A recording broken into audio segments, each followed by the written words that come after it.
It's a funny thing, isn't it, racism? It doesn't really make much sense. It's in some ways kind of similar to that of a disease because of the fact it's almost heredity. You are learnt it from your parents, and your parents' parents learnt it from them, and their parents' parents, and it goes back in family, but it's something that is taught rather than contagious or bred into you. You don't start off racist. You are taught it through other means, through other media, through your own bias as an individual. As for myself, personally, I am of mixed descent, so that of course means that I am accepted by everyone. Yeah, no, that's not how that works. If you're mixed descent, you're accepted by no one and excluded by everyone. I personally have, I don't want to blow anything out of proportion and say I've felt racism at its worst. I've made it through Vietnam. No, I have, for about a decade, well, a decade's a bit much. For about 8 years, I played soccer I still play soccer. I play soccer for I don't even know, some amount of time now. But for about 8 years of that, I played with mostly Mexicans. About half Mexicans, half other things. And the thing about that is, when you play soccer with Mexicans, at least out here, it seemed to be the case,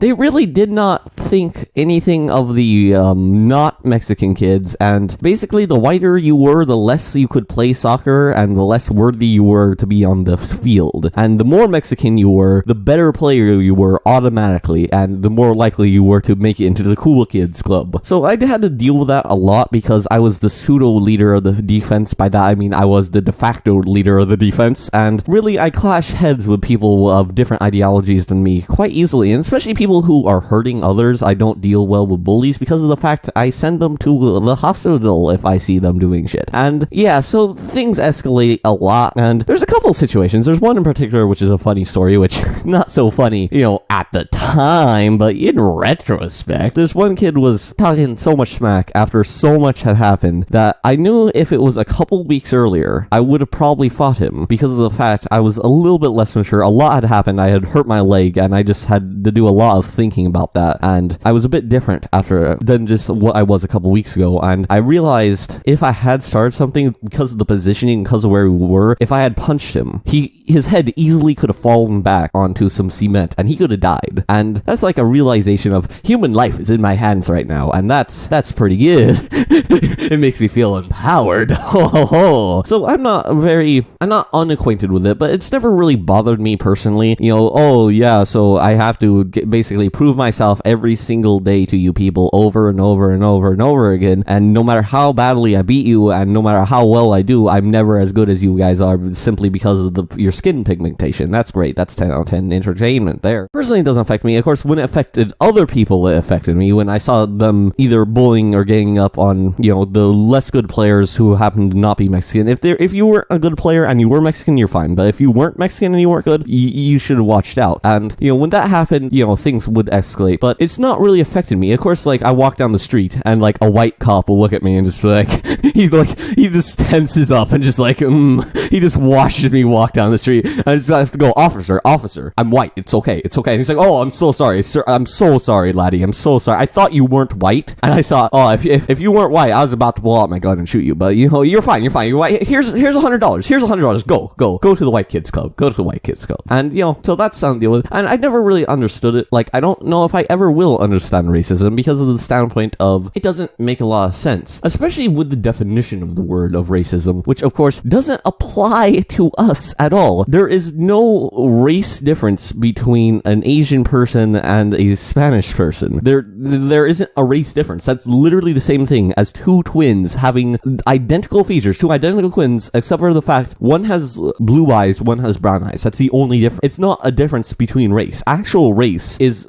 completely different. It's the difference between the Homo sapiens and the Neanderthals. It's literally a different species. It's people who are genetically different than us. It's just people who evolve differently than we do, and people who aren't necessarily even still around anymore because they all died off and we're the only people who survived, because go team us. We are survivors. We'll always survive. But there's not really a large difference between, real, what we use race for, the term, is wrong in every sense of the definition, and it's not really mean anything. There's no actual difference between different races. There was literally, where did you live around around the equator. Where did your family live near the equator? Oh, you live there? You're Asian now. Boom. Bada bing, bada boom, done. That's the only difference. And the real racism, a lot of people actually have what is the definition of the word racism, which is hating the human species. A lot of people hate the human species, like, oh, humans made nukes, or a guy bullied me in school, and now I'm emo, and I hate all people. They should die in whole, and I'm gonna go to heaven, they'll all go to hell because I'm the emo god, or something like that. As you can tell, I'm not emo, and I mean no offense to emo people, because you're just great. Your fashion sense is amazing. Now that's a racist statement, because they're not humans. They're not humans. They're different species. They're vampires. That's what it is.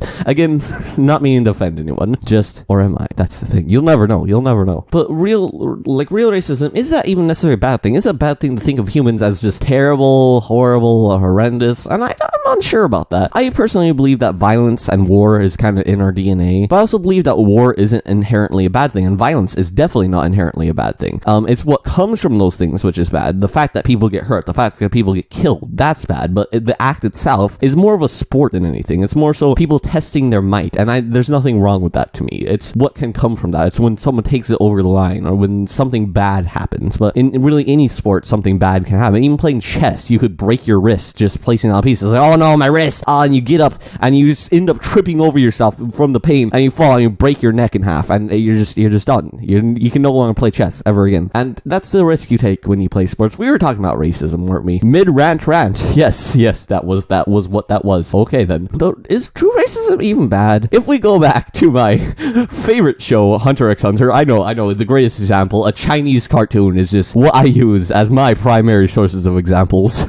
In that series, there was actual two different species. The two different species fought against each other. One was an ant species, one was the humans. And in the end of it, one of the people sacrifices themselves for their species, for their survival, for the colony. And the other sacrifices themselves for the betterment of humanity, for the betterment of everyone, they fight for the ideals to help everyone out equally and to support everyone. And the thing is, it was a subverted expectation, because you would expect the ant to do it for the colony and the human do it for humanity, and it was the opposite way. And it talked about how even though that they weren't of the same species, they weren't necessarily even that different from each other.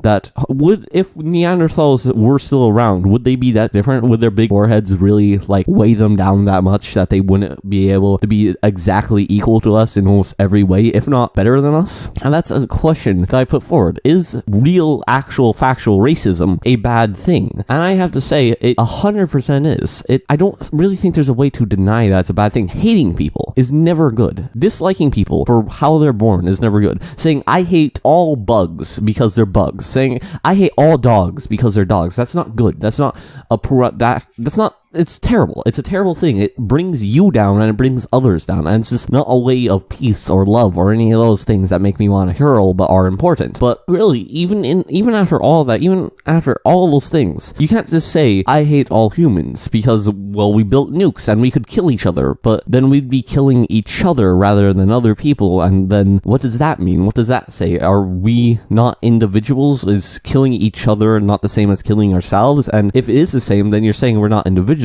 And then the problem stems from, if individuality is not a part of the equation and you hate everything as a massive mass, then what about the people who do not take part in war, who do not take part in nuclear destruction, who are nuns or churches, or people who give all their money to charity and spend all their time giving charity? Even people like Bill Gates, sure, they're a part of a capitalist society and all that. Oh no, government, oh no. But even people like that who have risen to the top still give a huge sums of money to charity and still help out in a lot of charity events. And can you say that they're 100% evil because of the fact they're capitalists and they're part of the 1%? I don't think anyone can say that. Even if they believe they're 60% evil and 40% good, or they're just doing that to cover themselves up, even then, they're still doing good things. And what matters more, what you think or what you do? Sure, you can say, I'm going to eat healthy and I'm going to work out and I'm going to give my money to charity. I'm going to just try to better myself and better humanity. And then you go out and rob a store immediately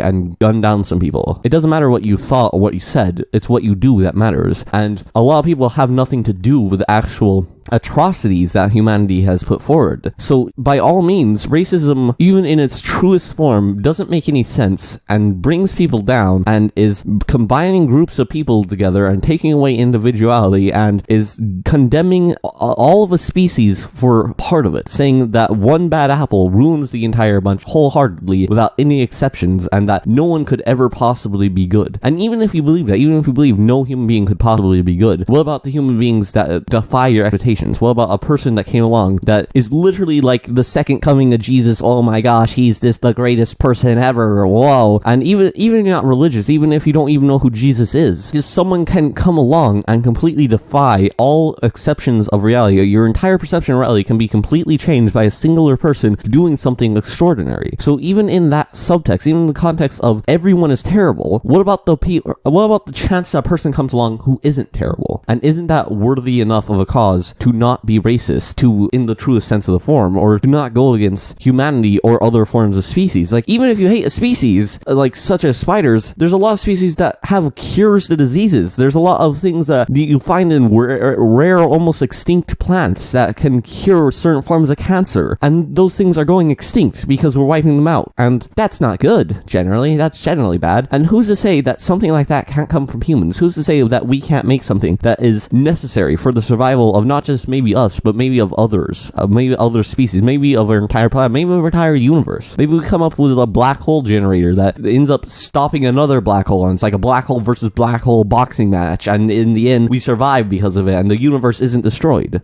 Then isn't it worth it? Isn't it worth it putting up with a few bad apples because of the fact that we could get a few really special ones?